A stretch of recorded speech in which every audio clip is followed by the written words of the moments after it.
Hello, hello, hello. Adios, adios, adios.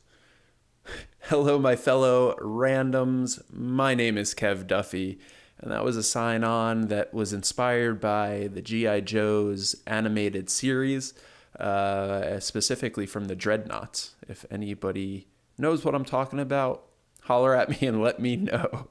But anyway, welcome, my fellow randoms, to this, our 24th episode of What's Your Random Podcast. My name is Kev Duffy, and over the course of these episodes, I do none other than discover and celebrate independent and individual creativity from the inception of an idea to the process and the practicalities of bringing that idea to life through a creative medium to share with the world. You know, you have an idea, you put it on paper. What's your process like? That's what I want to know, and that's what I'm trying to dig to the bottom of here on this podcast. If you enjoy it, please do share it with the world. We want to do none other than to put the voice of the creatives we interview into the ears of fellow creatives to inspire and motivate and hopefully learn from one another. I've certainly learned a lot over the course of my interviews, and I hope the same could be said for you. After the episode, hang on tight because I do have a little bit of a post-show debriefing where I just talk about some key takeaways and if there's any areas where I think I could improve the podcast moving forward. Joining me on What's Your Random Podcast today is Lanier Burton from Scratch Comics, and Lanier is building his comic empire from the ground up. As a comic writer, he already has a number of titles to his name in his portfolio that are ongoing, including Gimme the Loot, which is a personal favorite of mine, and his most famous and most popular true science fiction. He's adding to his ever-growing library this weekend with Penny Peculiar, and over the course of our discussion, it was revealed that Penny Peculiar is probably touches the closest to home than any of his other previous works and is a insightful investigation into the management of oneself, a personality, the moods, the various thoughts that we have as individuals and managing those into one person that we project out into the world for others to see. I may have taken some liberties there because I haven't read it myself, but that's kind of the read I got on it based on my conversation with Lanier, which was a really good one. So I hope you enjoy it. And as always, enjoy the random.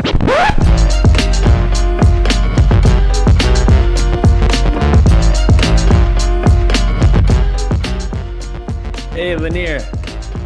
Hey, Kevin, how you doing? I'm doing well. How about yourself? Not too bad. I'm listening to your jams right now. I gotta shut them off one sec. Oh, you was listening to the music? Yeah, I saw at the end of Nice.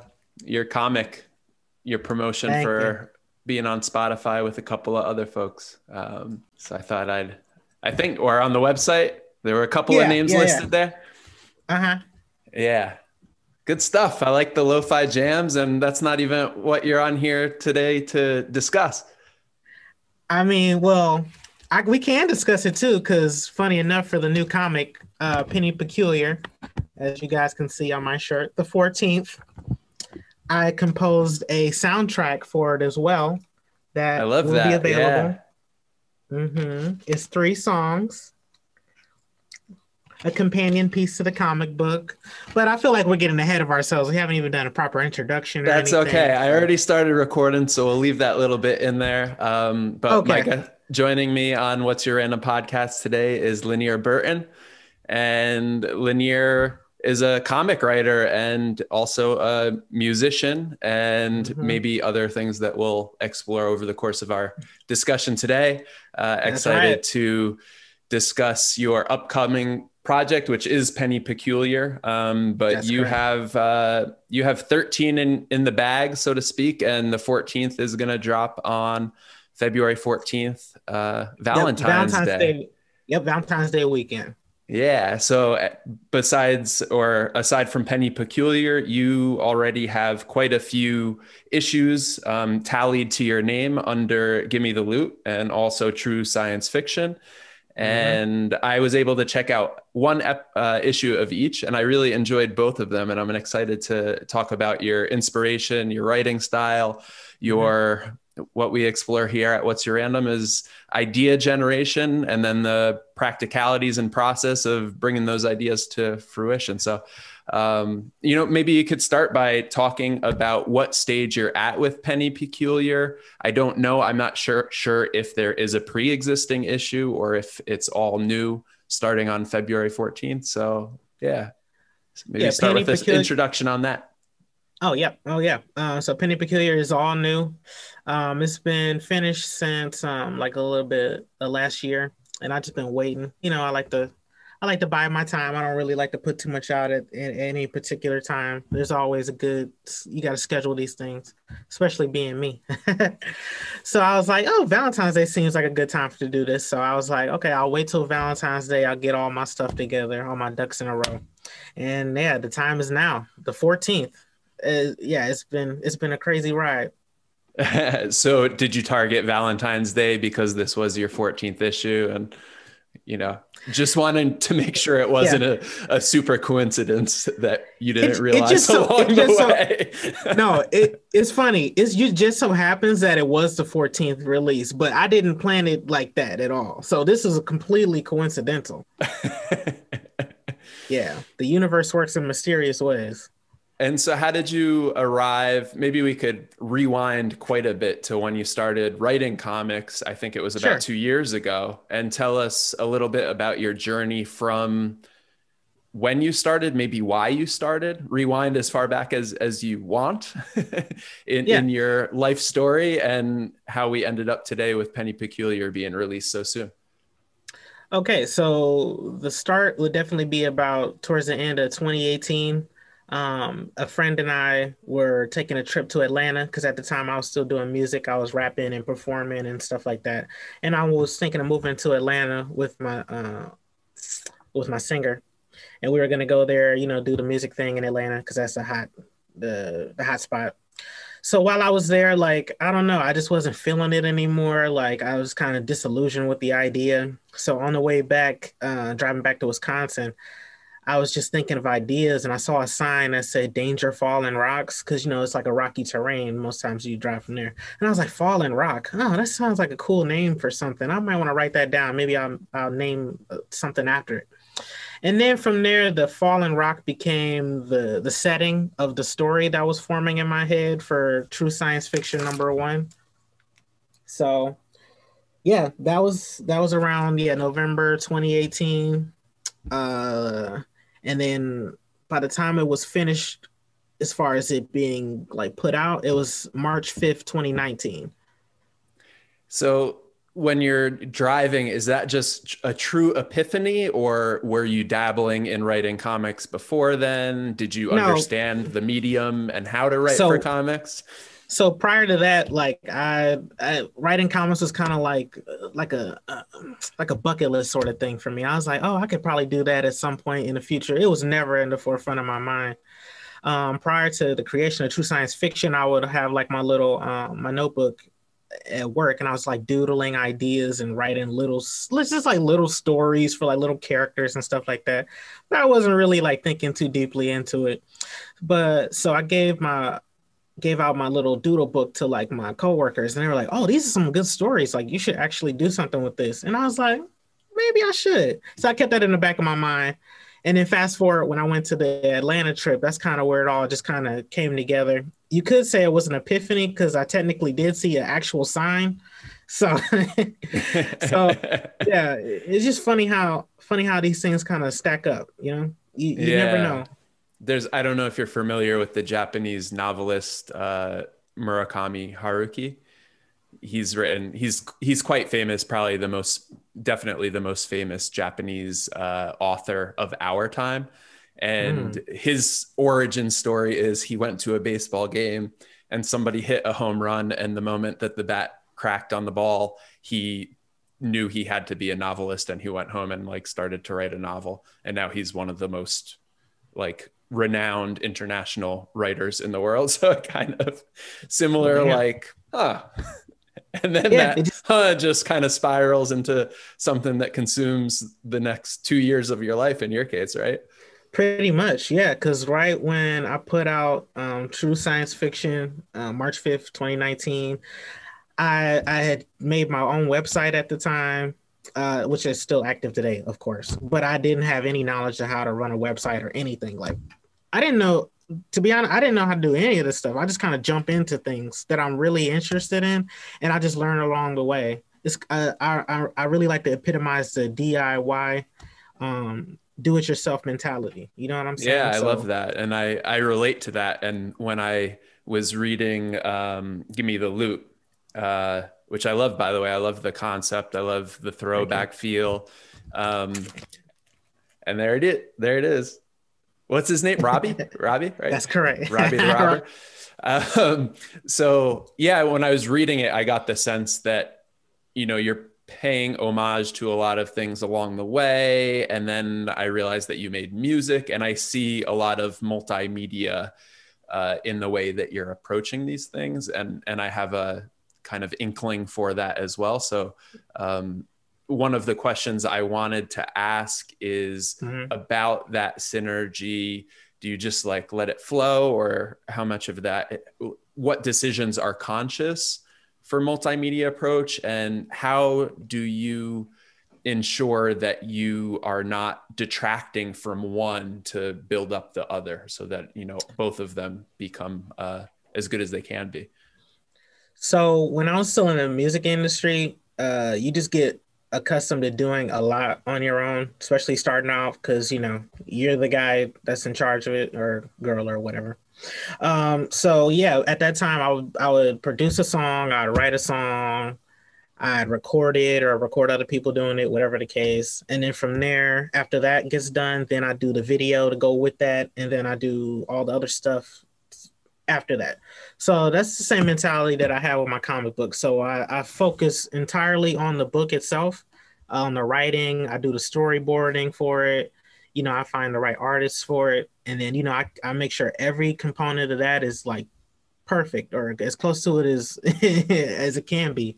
And then from there, I start to think, okay, like this really inspires me. Maybe I will make some music for this, or I'll do a video for that. It always each project kind of pulls something different out of me, depending on how I feel about it. Because a lot of my work and these characters, they reflect different parts of my own personality or my life story or experiences and things like that. Of course, things are exaggerated and some things, are, just fictional. But for the Right. most part, like I'm really convinced that I put pieces of myself into my art. So if I feel like two things can coincide and they can be a companion piece together, then I go about finding a way to do it and making sure that it all fits together. Nice. And then, yeah, I mean, you kind of illustrated that you had this epiphany, you jumped into comic books, but Yep. even from a do-it-yourself perspective, it's a lot to manage between the story writing, thinking about the storyboarding of what you're writing, and then Mm-hmm. to network. And I see over the course of and the breadth of your work that you've interacted and collaborated with a lot of different artists and maybe other people that I don't realize. So I want you to Yeah. speak about, if you can, how do you go about networking so successfully that as a new comic writer, you're able to attract an artist, get them to collaborate on a project with you, and then, the ball maybe is rolling from there, or maybe you need to push it a lot to get other collaborators on board for other projects? So again, it all just comes back to the origination, which was True Science Fiction #1. Once that got released, the floodgates just kind of opened from there. Like people that I was speaking to, they knew I was like dead serious, and they were just astonished that I did it like on my own with like no prior knowledge or experience or anything like that. I think just my charisma and just my attitude and my ambition and passion, it attracts people to want to work with me and do things like that. Um, I tackle it just like any other young entrepreneur would do. Like I look up to people like Phil Knight, for example, the founder, co-founder of Nike. Like I look up to these people, and that's the kind of same mentality that I try to have. You got to have that charisma if you can. You just got to have that drive and the ambition to see what's missing in the industry and try to put that out. For me, I felt like things like in the comic book industry were just, everybody was just jumping to be with a publisher or this, that, and the third, But I was like, I don't really want a safety net. I don't want a publisher. I just want to do it. Like, I don't want to deal with any of this stuff. I just want to see if I can build my own niche. To say, for example, I work for Marvel. I'm just another page in a Marvel book. I might be 2 pages. You know what I'm saying? And you might lose part of your voice via editors who, don't like a certain direction or what have you. Yeah. So then I'm just a footnote and I'm just a quote. I was like, why can't I'm gonna write my own book. I'm gonna do my own thing. And I'm gonna do it from scratch too. Right. So what is the origin of that in the timeline of starting to write comics and have them release? Was from scratch? Like, was that the foundation and then you built comics from there and started to write your stories to place onto that foundation so that it could stand strong? Or was it more like realizing after the fact that you needed to establish your own company? Oh no, I knew from the very beginning that a company is the logo, all that stuff is very important. We don't notice it, but every day we're surrounded by logos, companies, this, that, and the third. It's like embedded in us. So technically, I'm a representation of that myself. So before I even made From Scratch Comics, it was From Scratch Records, which was for my music. So it was all just stemming from that phrase, from scratch, like coming from nothing and making something out of it. And that's the ethos that I want to embody and I want to inspire other people to have, just come from nothing and just do it, Yeah, I think that's great. And like getting a little bit more granular and specific, I think people who want to make their own independent comics, specifically writers, might be curious about how you scouted and how you connected with artists. Okay. What's the scouting process? How do you look through, how do you scout people, look through portfolios, find the art, find somebody who matches your vision, and then how do you court them? So originally, when I was still doing music, everything comes back to this music thing, right? That's all right. I sound like a broken record. But I would use Upwork, which is like, just like another freelance site. And there's probably thousands of them, right? And, I would always contact artists to do like artwork for the covers of these songs or whatever the case. So that was the basis of how I found a pool that I can swim around and see other people's individual art and stuff like that. And I don't know. It's just kind of just basic, I look over their resume and portfolio and then I'm like, oh, well, I think you might be good for this. I'll talk to them about it. I'll let them know my goals and the vision that I have. And, I just tell them we can make history. We can do our own thing. We don't have to just abide by these rules that are decades before us. This is a new era. We're living in a social media era. It's a whole new ball game. It's just not the same. I love that you approach in that way. And at the same time, using new media, using this original independent approach. But for me, I stopped for the most part reading comics in the late 90s, maybe mid 2000s. And so I haven't engaged with comics all that much. And I'm not as familiar with the new iterations on Comixology and new distribution and new artists and new ways to engage. So when I read your comics, despite you guys pursuing this new path, there's a lot of nostalgia embedded in your comics, specifically the start page, the comment from the writer, and then the way that you end it and have kind of advertisements here and there. And not to mention the way that the comic specifically Gimme the Loot is written, right? I mean, it's like that's straight out of the dailies, like old panel comics from the newspapers. So what specifically, I guess, brought you to be so nostalgic for that period of comics that was kind of when I stopped reading and even earlier? So growing up, I would read like old reprints of like Spider-Man books, Masterworks, their whole Masterworks series. And then in the beginning, they'd always have Stan Lee with the forewords, and he would be like, "Oh, me and such made this, and yada yada yada, great time."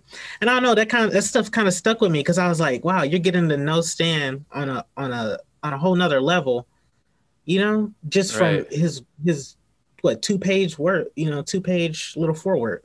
And that really stuck with me. I was like, I want to make sure I want to emulate that. And even before then, I was a big manga fan, still am. Shonen Jump is like the best to me. So I just love how they do things. They always have the SBS at the end of the manga, where it's like the fans ask the creator, questions and stuff like that.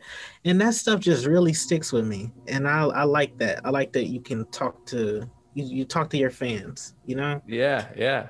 And people don't even have to send a letter and post it and bring it to the mailbox anymore. No, they don't. And they have a chance to kind of get in your book and get in your head and get a response from you that is, you obviously spend some time with your crafting your responses because they're pretty humorous and they're an extension of your ability to write and entertain, I think. So that's a compliment to you. Thank you. Thank you, Kevin. Yeah. Thanks. Very, very cool. So, and then when you're courting the artists, you found them. Is there anything else that goes into that negotiation that first timers should be aware of to learn from your experience? I would just say, like set aside a budget, know how much, work with your budget, don't try to overspend or whatever. I know a lot of people have differing opinions on how they spend things or whatever, but work within your budget. Don't try to spend like $100,000 to get a book made. You know what I'm saying? You don't have to do that anymore. So yeah, just work within your budget. Let the artist know what your budget is. Just work like that. Yeah, I think that's good. I mean, a lot of people don't have the experience of the business side, but obviously. Oh yeah. And that's a good thing. That's a good point you mentioned. Just a lot of what I do just comes from reading business books. Okay. Like I was working at Half Price Books and they gave me the business section, right? So while I'm sticking books in there, I'm like, I might as well read some of these. So, I would read 48 Laws of Power. I would read this book and that book. Just you want to know your business sense too. I know a lot of people just want to be creative. They don't want to think about that. But you have to really consider all the horror stories in this industry and other entertainment industries that people don't know their business and they slip and this ends up happening or this character's taken from them. They don't get that or whatever. Like, just be sure to read up on your business. Know how to negotiate. You got to have leverage. All this stuff. Yeah, and also, I mean, you brought up protecting your assets. Maybe my third guest, I want to say, Don Nguyen, is a comic book artist, and he's been fighting issuing notices to companies who have been ripping off a logo that he designed. And if he didn't protect that logo, he wouldn't even have the right to fight for his right, not to party, but to protect the logo. So see what I did there? I'm a Beastie Boys fan. Yeah, intergalactic. But yeah, I mean, all of that stuff is really kind of business 101. But when you're a creator, I mean, I try to avoid it as much as possible myself, but you got to do what you got to do as an indie creator because you don't have a legal team behind you. Marvel and everybody else does, right? Right. They got nothing but lawyers, and and here's this thing, you guys. Just you hear me out here. Okay. So you're starting off in the game, bright-eyed, you're like, oh, I got the ambition to be this, that, and the third. So you go to these publishers just on a basic level, you're gonna get a basic deal. If a good deal at all. You know what I'm saying? So the purpose of what I'm trying to inspire people to do is when you become self-sufficient and you put out your own work and you do this on your own, you're building leverage. You're letting these companies know, hey, I can attract all these readers. I can do all this on my own. So what are you going to bring to the table that's actually going to help me? Because I don't need you, you need me. And companies, that's just how it works. Yeah, right. They're You get a looking way for better deal when they're like, oh shit, like this guy is getting the numbers, he's doing all this. So if you're truly dead set on working for a publisher, then by all means test the waters and do a lot of this on your own, and you'll get a way better deal. You'll get way better margins. You know what I'm saying? Like you'll have a seat at the table versus you just knocking on the door and they hand you like a slip for you to sign and then that's it. You know, you always want to have leverage. You want to make sure you can do this shit on your own. Because if you can't do it on your own, what makes you think you expect somebody in an office to do it for you? Like, right, just or because that's their job trust in your title. product. Yeah. Yeah, like, no, don't. Yeah, It's the uncomfortable part for creatives, I think, is to realize that yeah. to make money at some point in the process, after all the creativity is done, you have a product to sell, and Mm-hmm.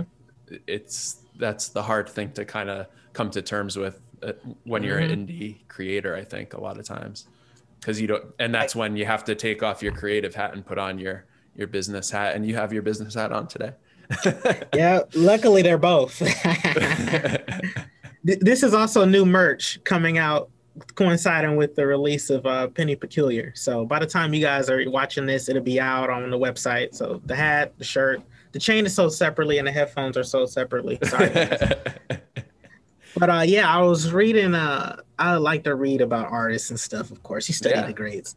Andy Warhol once said, "Great business is great art." Or I'm paraphrasing, but essentially what he was saying, you know, you get your business right, then that's an art in and of itself.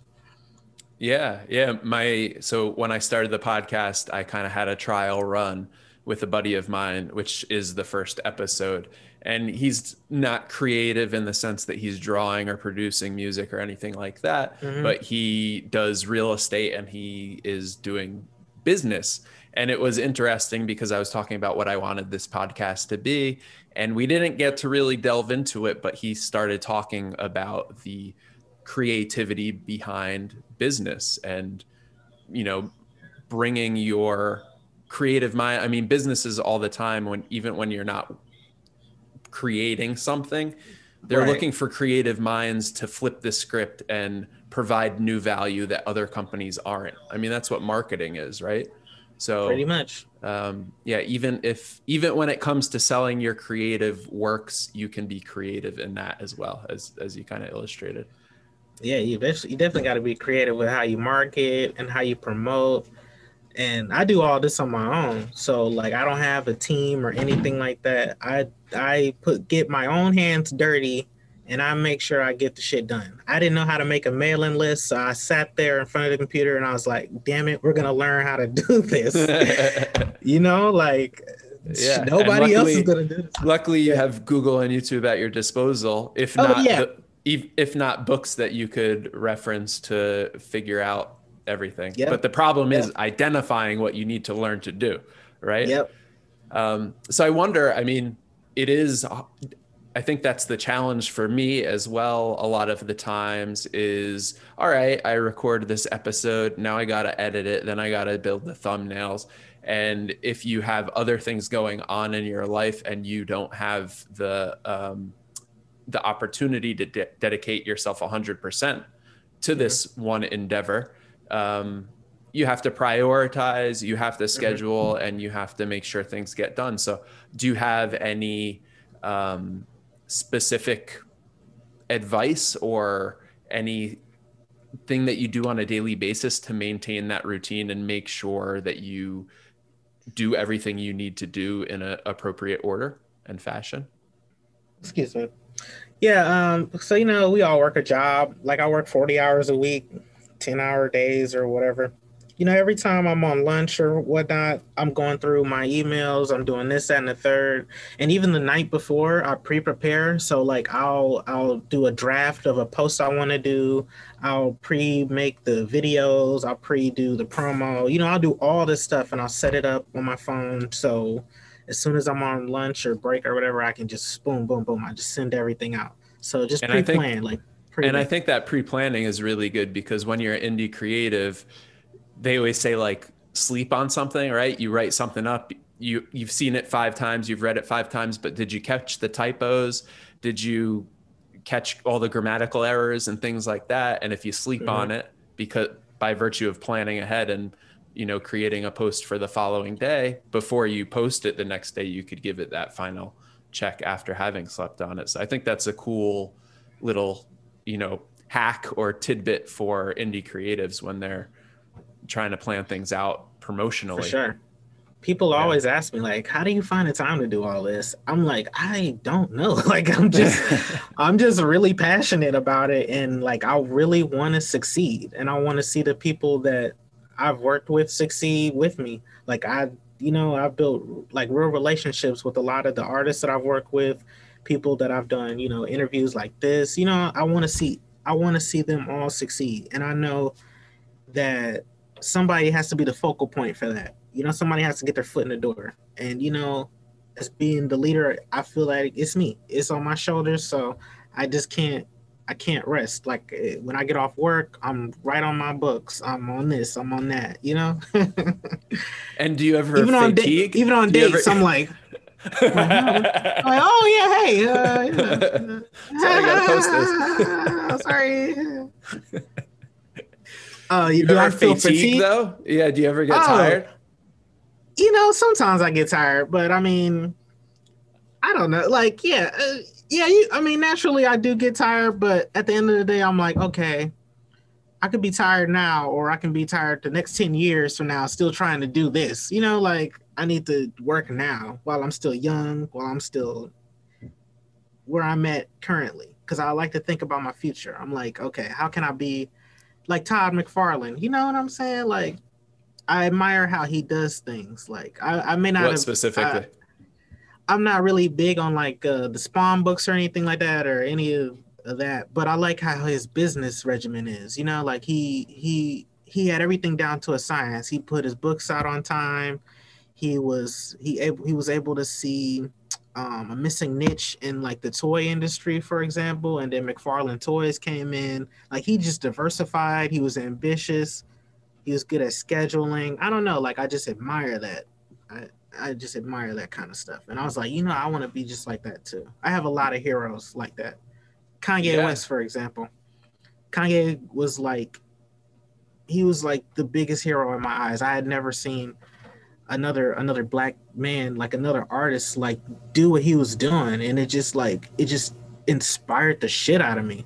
Like his Like, and then diversification or anything else specific yeah, his about Kanye? diversification, his passion, his drive, his ambition. Like people kept telling him, "You can't be a rapper. You can't do this. You can't do that." And he just stepped and he just did it. And he never looked back. I just love that kind of stuff. I love people that have that drive, and I aspire to have that too. And I think I definitely know I do. And I want other people who are watching my story as it goes along to feel that too. I love that. Yeah. And I think that kind of motivation is empowering. And your motivation is motivational to other people, not to get too Yeah, redundant, but yeah. yeah, when people get excited and they show true passion, I think that's inspiring. So very, very excited to see Hmm. that welling from you. Specifically about your writing, you mentioned that people were attracted to uh, it's true science fiction Hmm. because out the gates you had a good product and something worth reading. And Yeah. I was also impressed by the quality of the writing for a first time comic writer. So I Thank guess you. the question is, I know that you wrote lyrics Hmm. for your music career, but were you writing stories, short stories? You mentioned writing in your notebook here and there, but were you writing anything else that was So at length? the origin of my writing was to write poetry for girls. Like if I liked a girl, I would write her a poem. Like, and you just try to find, like, you look up different words you can use and like imagery and stuff like that. So it all started with the women. I gotta be honest. Just trying to like get That's girls not a and bad stuff. place to Like start. How successful were your it's not. poems? Well, I mean, I'm kind of like the James Patterson of that. So, what can I say? But no, like, seriously though, it Do all you have a started from favorite there. poem you remember? Oh no, I couldn't tell you off the top of my head. I don't know, man. Yeah. You never know. They all Worth meant asking. something. Yeah, they all meant something to me. But yeah, so it started there, and then naturally I would just kind of like write little itty bitty stories, but like nothing like I would write a full blown script, just more like characters, like, oh, I want this character to be named that or that. And I'd be like, ha ha ha, wouldn't that be funny if that was like a comic book or something? But again, I was not taking it seriously at all. I was like, that'd And probably let never happen, right? Yeah, to get into the practicalities, are you doing this jotting consistently? And if so, is it in a notebook or is it on your phone? And Yep. like, I you had know, had a whole bunch of composition notebooks. So it all started from there. And you know what? Let me grab one more thing. I can show yeah, you. yeah. I can show you where it started. One sec.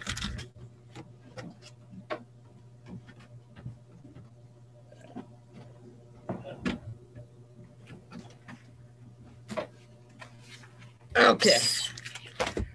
Okay, so my first comic book that I ever made was in like man, it was like spring 2007 or 8 or whatever. It was like in this little folder, these little doodles, randasm is what I called it. And yeah, they were just like these little books I staple on myself. I love that. When was that in your life? Oh man, I don't know, I was like 12 or 13 or 14 or something like that. Like 2007 or 8 or 6. Oh, some along that time. But yeah, like I would just make these and then like pass them around class and we'd all be laughing and stuff. But like I never again, like it never hit me. But I'm like, oh, But yeah, I mean, in terms of origin stories, there it is right in your hand. And for people just listening, Lanier just shared on loose leaf paper that he had stapled together stick figure drawings with the stories and the blurbs and the bubbles all written out. Yeah, that's awesome. I love seeing that stuff. yeah. So it it went from there to back to music again. But there was a point where I was making films. So from like 2013 to 2015, I was making like short films, and that's when I Specifically really writing or other parts of the process as well. I was writing, directing, filming it myself. I would reach out and get the actors. It's all still on my YouTube channel. You guys can see. I made a mafia film. I made a movie. It's like a satire of like acting and stuff. Like yeah, and that's when I really like started to like piece my writing together as far as like forming like long form narratives and like characters and stuff like that. Right. I had a previous guest, Luis Santamarina, who said, told me because I like film and I'm into filmmaking and doing video production. And he said, if you have so many ideas that you can't produce them as quickly as you would like, comics are a really almost analogous alternative that you can't. It's almost like you said, like doing the shots and arranging the shots in order.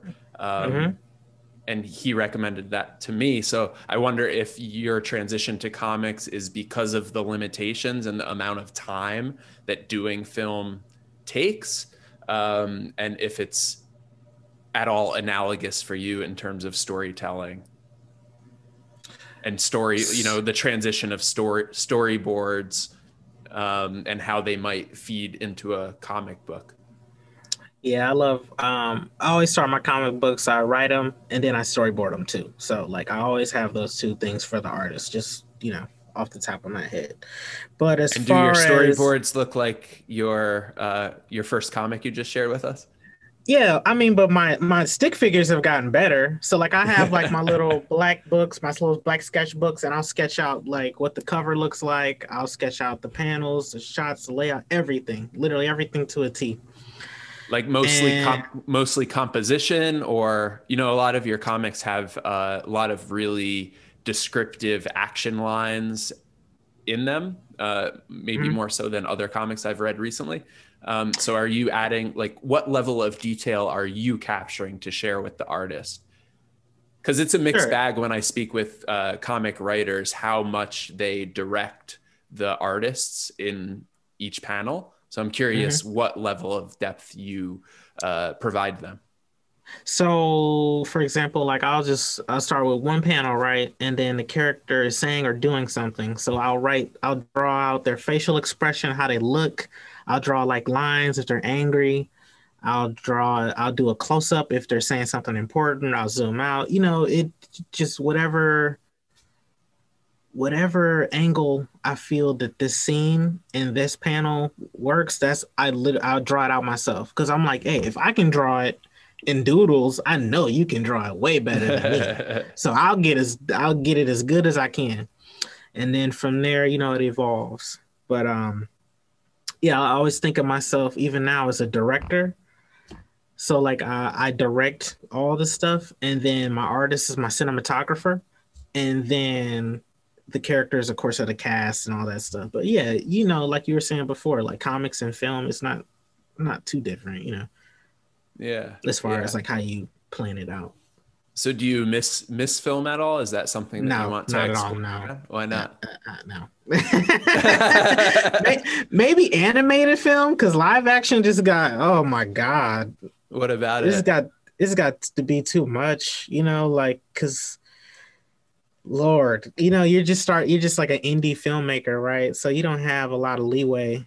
And it was always scheduling issues sometimes, and the weather and lighting, real life things that you just can't control most of the time. But I definitely want to do like an animated film because you can control all that. Everything can be Right. controlled. You can, all that stuff. So I want to do animated films. If I was going to go back in the film, I want to do animated. But hey, if a studio wants to approach me to do a live action adaptation of any of my books, I mean, we can talk. We can have brunch. We can discuss some ideas. And now that you're writing, like, how many comics and stories do you have finished on the shelf? How many are you working on concurrently? Because you do have a wide range in terms Mhm. of, science fiction, like almost Akira like that's the vibe I got um, from reading true science fiction. I'm saying that right? Right. Yes, Yes. true science fiction. Sometimes I just second guess myself when I'm quoting titles, and I'm like, oh Oh man, no, I you're better fine. check. Yeah, when I read true science fiction, like a lot of very specific things jumped out me that seemed referential to Akira, One Piece, and in the style of the art, as well as specifically the story too, got some Akira vibes. Are you a fan of Akira? Oh yeah, I'm a big fan of Akira. Okay. Not to the point that I'm like a Uber fan or anything like that, but I just love Right. the concept of it all. Like these teenagers having these abilities and like they don't know what to do with all this stuff. And Even a specific story note from that first issue, there were two friends, I don't remember their name, and it's almost like Chase and a Alex. Chase and Alex, and Hmm. maybe they were a little bit bullied or something like that. And Hmm. now that they have their power, they are negotiating between using that power because now they could make everybody who made them suffer pay. And then the Hmm. other side of that no, we should still be true to ourselves as the good people who we were. That's like um, Tetsuo and Kaneda right there for Kaneda. me. Hmm. Yeah. Yeah. That's Hmm. I think ironically, like Akira is in a bit of all of us creators. Just like little bits and pieces. little pieces from the universe. And It's funny though too, because when I was making true science fiction, I noticed that like it's a big expansive story, and I was like, there's other things I want to say. So then that's when I created the series B sides, which if true science fiction is the A side, then this is the B side. This is So it's part what's of the happening. same universe, There but you go. separate story. There you go. Awesome. It's yep. And then B So sides is more yeah, Jack Kirby inspired and more horror, cosmic horror, like alien kind of stuff. And yeah, it's kind of like that. yeah. Metroid, yeah, Metroid too. And now, are you getting commissioned at all to write for other projects, or is everything that you do exclusively yours and from your production? So everything I do right now is just exclusively me. I forgot to answer your question earlier, but yeah, That's okay. I think I interrupted both of us. this year I have about 10 comics that I finished that are coming out. Um, yeah, they're all done. I'm just scheduling when I want to put them out at this point. And I haven't been commissioned to do anything for anyone else. Not that I wouldn't be opposed to it, but you know, I'm so into like Pretty, building my thing that I want to make yeah. sure that I'm stable before I can do anything else for anyone. Yeah, you're keeping yourself busy to say the least, for sure. Mm-hmm, mm-hmm. And so you have those 10 comics that you're kind of sitting on waiting for Yep. strategic release.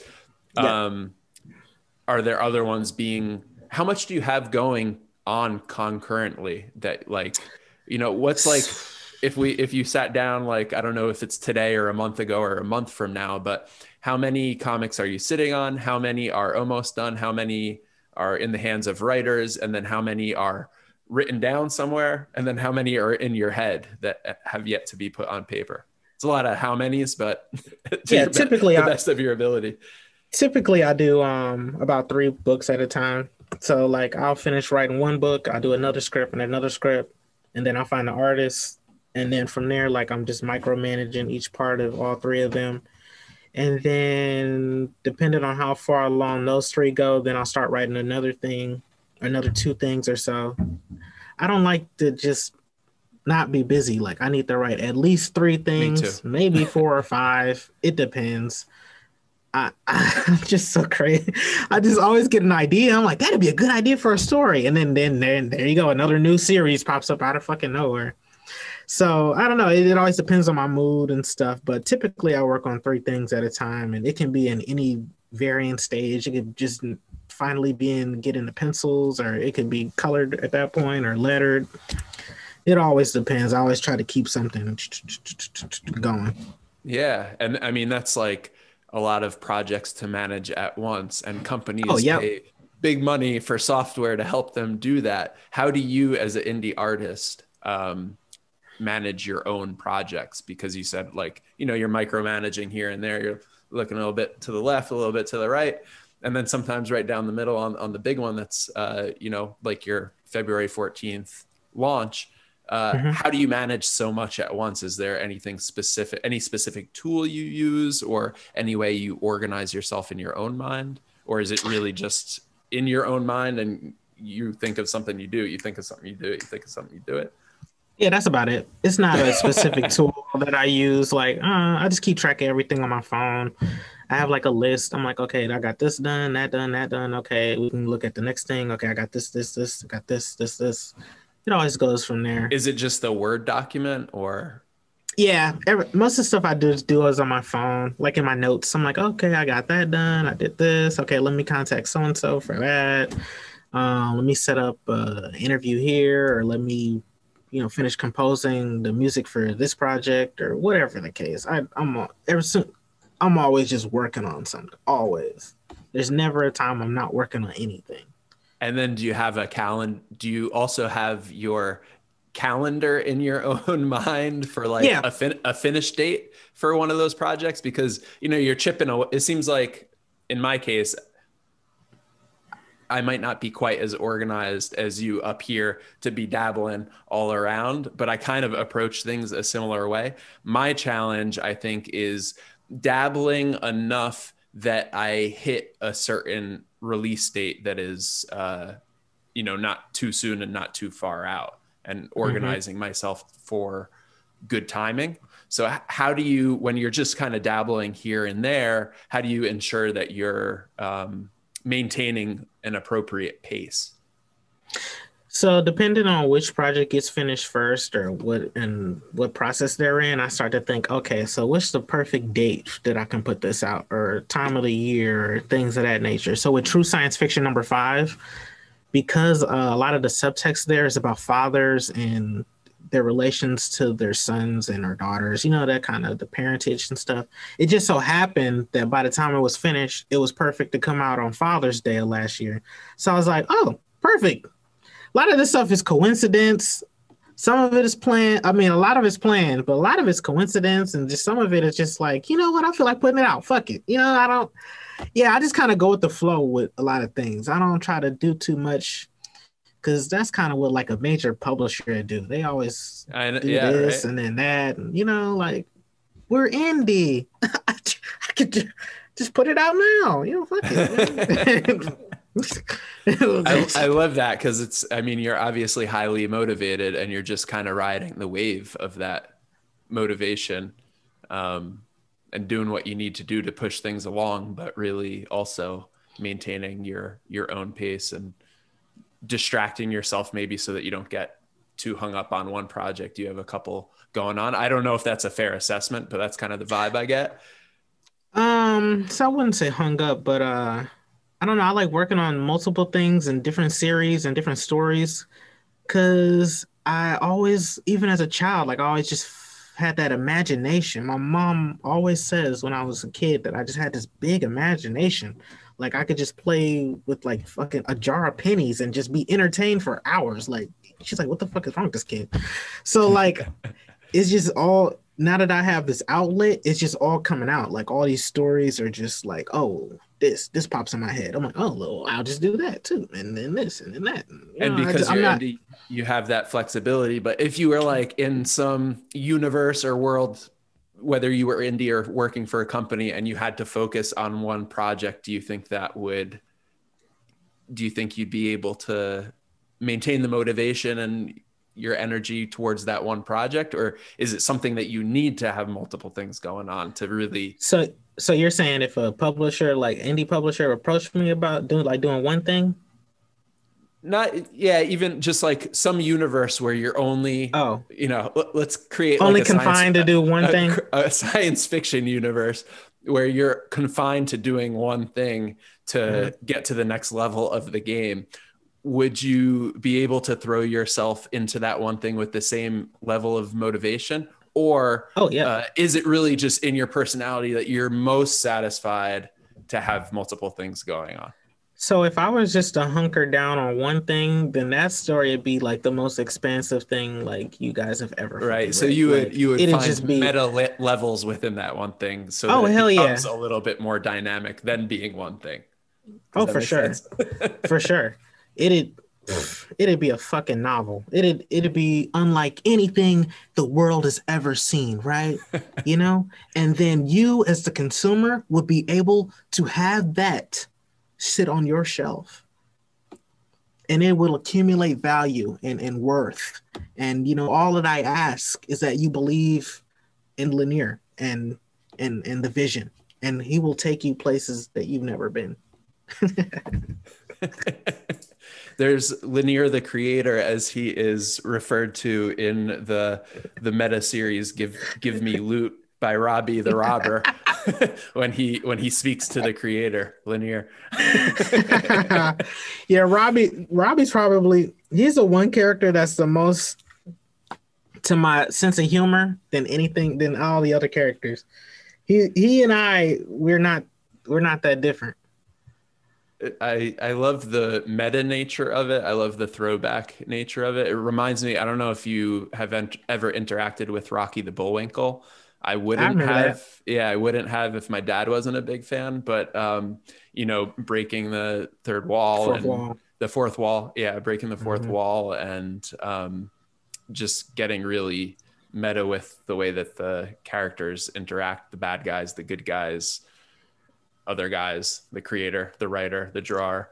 And it's so fun because for fans of mine, you know, I like to sneak in references to things that I did prior. So in Gimme the Loot, I'll throw in like song lyrics from songs that I've written. I'll throw in like little cutaways to artwork that I've done before. Like always like throw different things because I like to reference my own creations. Like it's like a big massive multi catalog that you can just throw all these references in and people won't know them unless they actually know like my work. So I like to do that kind of stuff a lot. Yeah, that's really fun. Do you have a favorite? I mean, is Gimme the Loot your favorite? Not to make you pick Mm. your favorite baby, but If I had to have my favorite, it'd probably be true science fiction, just because it was the first and because of just the things that I know that are coming out soon. It's just like, oh man, like I made that. It's like I made that one series that was like everything that I wanted it to be. You know, like there's some humor in there, a lot of action, sci-fi, interesting characters. You know, it's just like this living, breathing world and universe. I just love yeah. that. And I just love. what is the full list of what you've created so far? Oh, as far as series, it goes True Yeah. Science Fiction, Give Me the Loot, B-Sides, Crime Capital, and Shrivel. Shrivel is a horror book. Oh, I got it right here.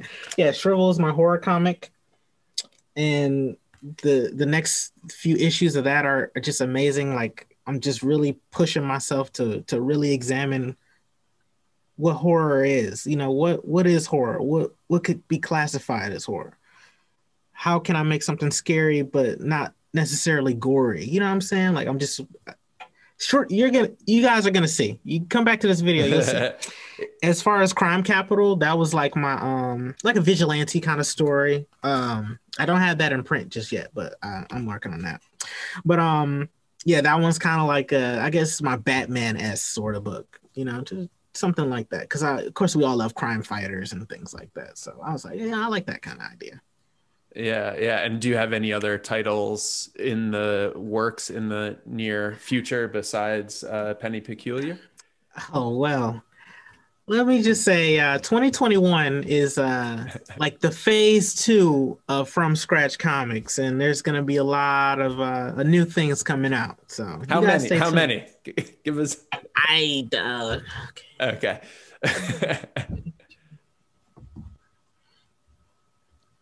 About five new series.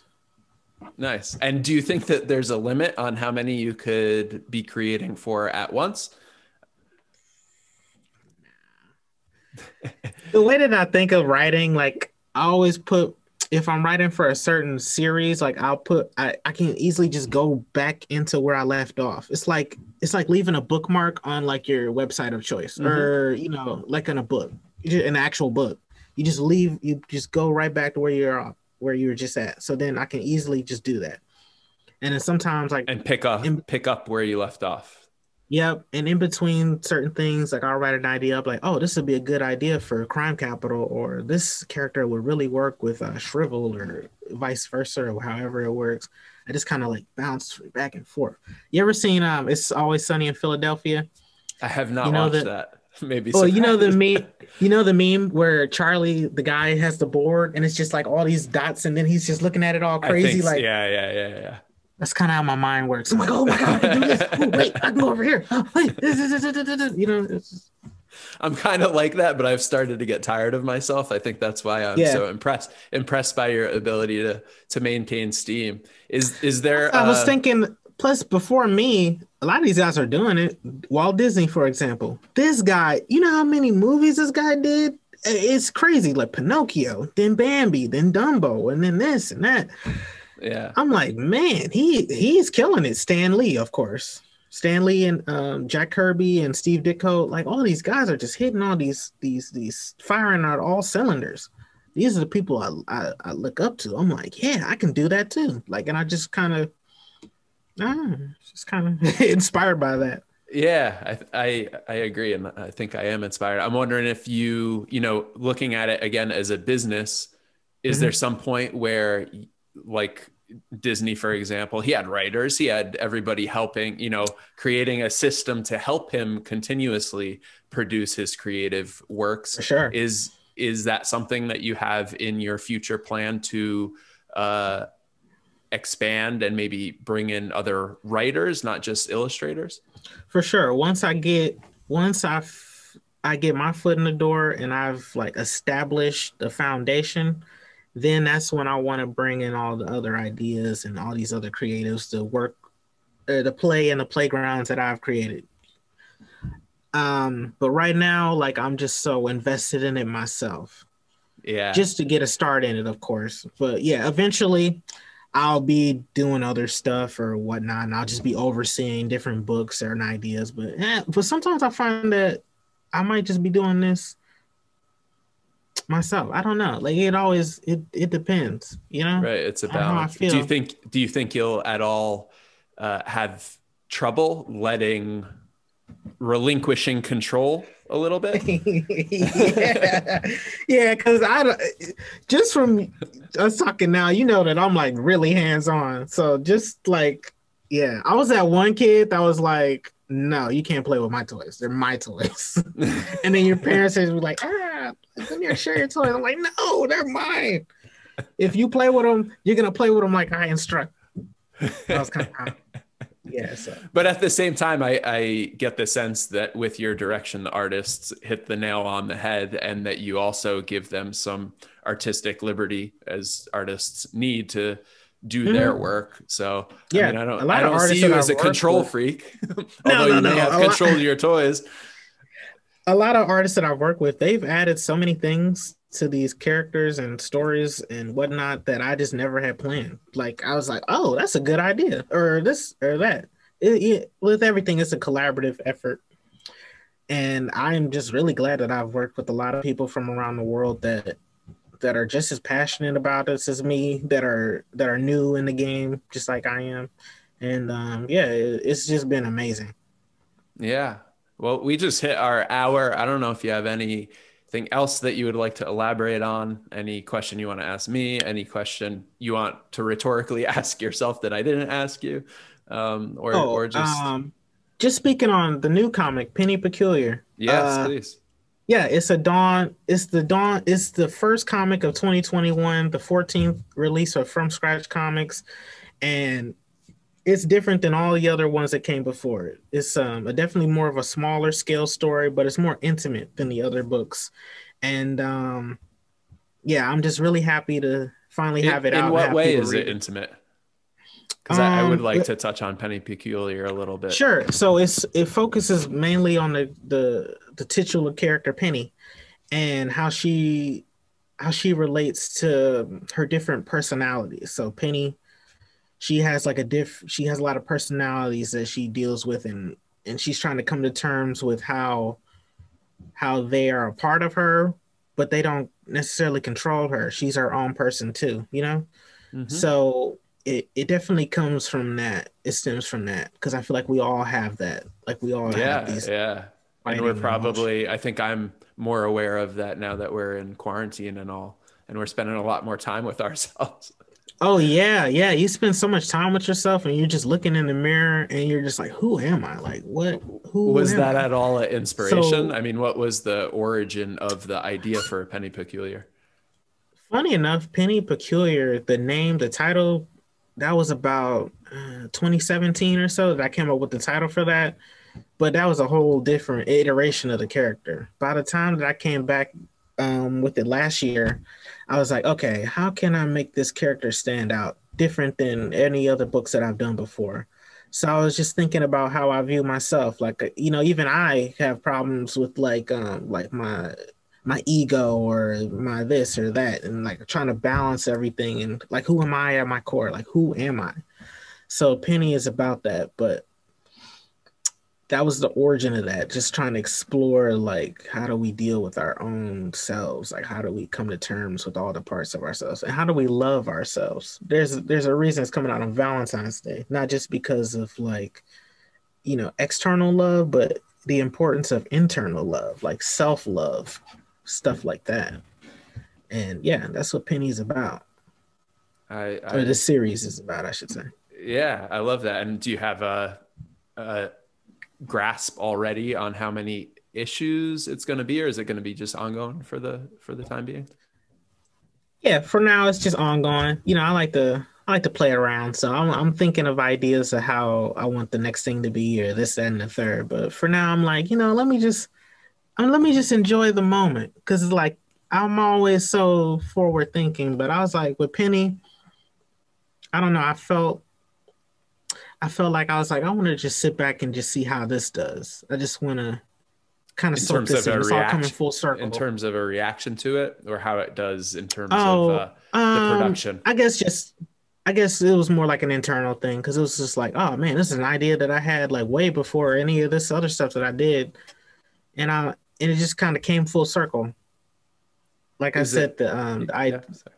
I'm sorry, the idea No, for it no. came out in 2017, at least for the title, and it's funny just how it evolved up until now, where I'm in the perfect place to really flesh out this story.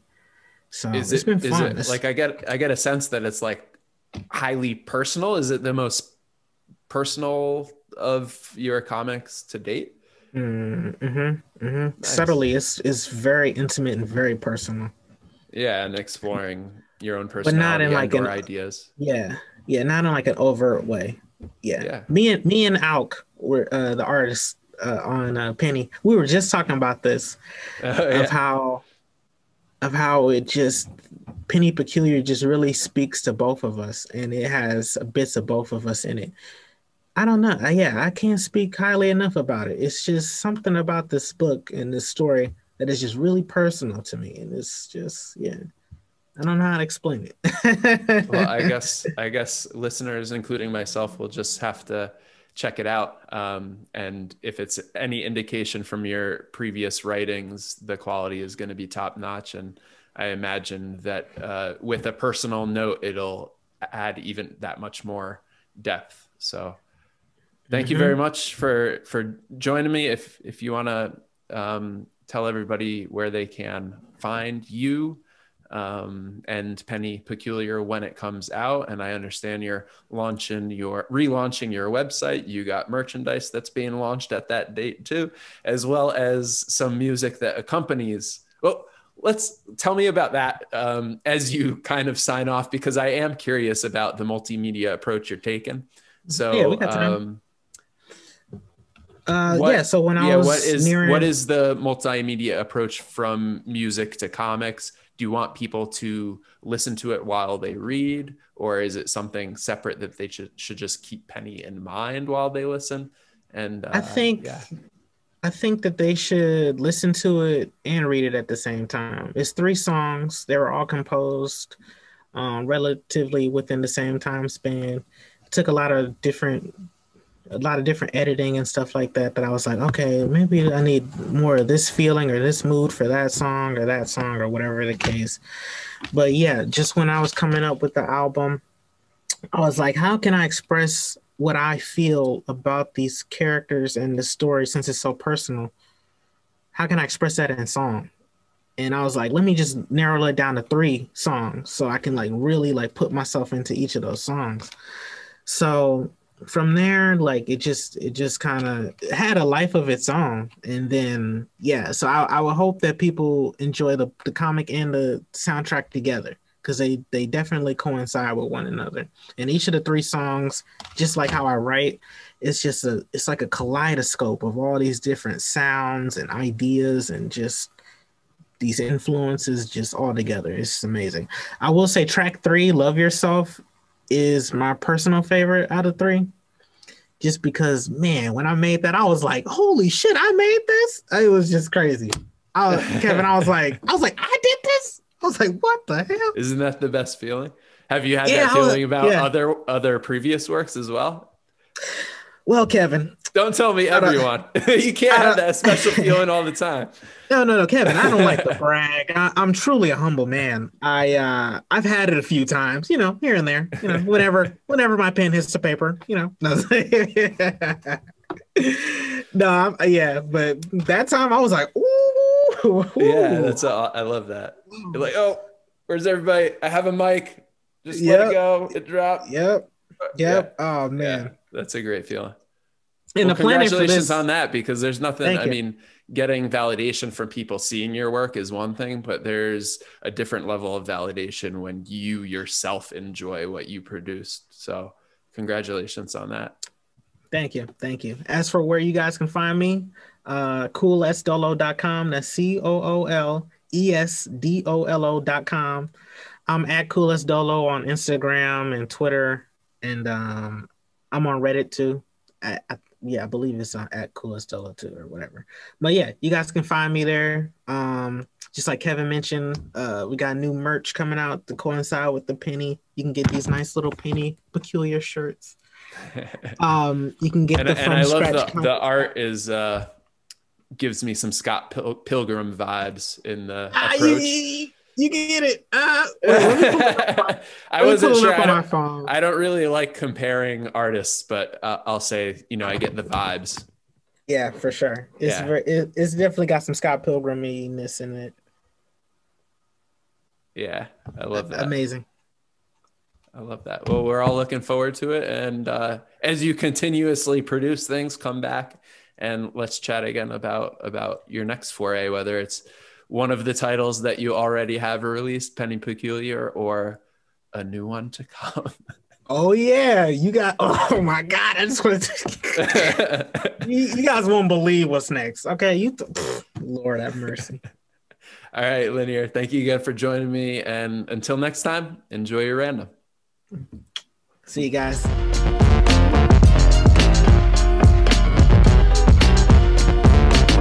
Hello, my fellow randoms, and welcome to the post-show episode, finishing up with Lanier Burton. And I want to go into my key takeaways and any areas where I might be able to improve the podcast moving forward, based on my experience this episode and based on some of the feedback and ideas I got from my guest.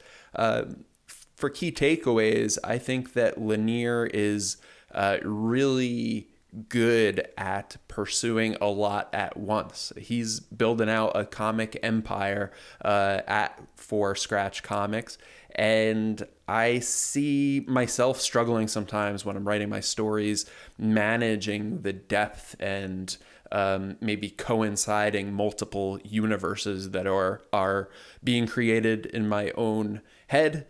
I have a lot of ideas. How do I crunch them down into one consolidated work? And if I start creating multiple universes or multiple stories, how do I manage that?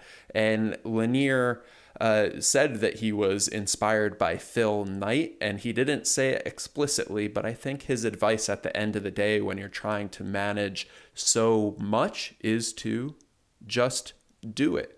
Phil Knight, of course, is the founder, former CEO of Nike. And I think that cuts to it. I think that's why, not that the Nike empire was entirely built off of that one phrase, but man, that's a good mantra to have when you are pursuing creative endeavors. Sometimes you get bogged down, get distracted, you get overwhelmed. I get overwhelmed quite a bit.